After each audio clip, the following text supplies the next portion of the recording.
जळगाव जामोद येथे मकर संक्रांती निमित्त भव्य गोपूजन सोहळ्याचे आयोजन। गोसेवा हीच ईश्वर सेवा हे ब्रीद उराशी बाळगून कार्य करणाऱ्या स्थानिक श्री गोपाल कृष्ण गोरक्षण संस्थेच्या वतीने मकर संक्रांतीच्या शुभ मुहूर्तावर भव्य गोपूजन सोहळ्याचे आयोजन करण्यात आलं। हा कार्यक्रम बुधवार 14 जानेवारी 2026 रोजी सकाळी 9 वाजता संस्थेच्या परिसरामध्ये संपन्न होणार आहे।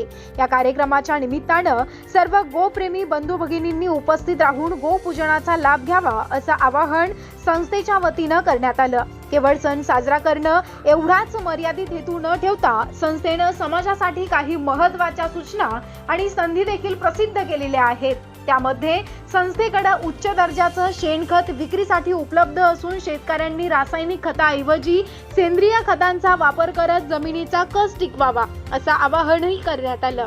संस्थेचे स्पष्ट केले आहे की देणगी जमा करण्यासाठी कोणत्याही व्यक्तीची नियुक्ती केलेली नाही। इच्छुकांनी थेट संस्थेमध्ये येत देणगी देऊन रीतसर पावती घ्यावी। विशेष म्हणजे या देणगीवर 80G अंतर्गत प्राप्ती करात सवलत देखील मिळणार आहे।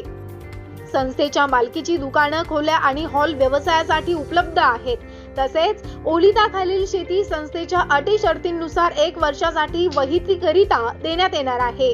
गोसंवर्धनासाठी केवळ गोशाळांवर अवलंबून न राहता प्रत्येक शेतकऱ्याने आपली गाय बैल न विकता त्याचं स्वतः पालन करावं। यामुळे आरोग्य सुधारेल आणि महाराष्ट्र शासनाच्या गोवंश हत्याबंदी कायद्याला खऱ्या अर्थाने बळ मिळेल असा संदेश संस्थेने दिला। नव्या प्रकल्पाची घोषणा। गोमातेच्या निवासासाठी संस्थेच्या वतीनं 5000 फुटांचं कॉन्क्रीट छत असलेला भव्य हॉल बांधण्याचं काम प्रगतीपथावर आहे। यामुळे गोवंशाला उत्तम निवारा उपलब्ध होणार। गोपाल कृष्ण गोरक्षण संस्थेचे किसनलालजी केला, नवल भैया, ओम प्रकाश गांधी, महेंद्र पलन, पूनम भंसाली, गोविंद अग्रवाल, नितेश अग्रवाल, पंकज पलन, परेश भंसाली आणि सुरेश मोदी यांच्या नेतृत्वाखाली या उपक्रमाचं नियोजन करण्यात आलं आहे।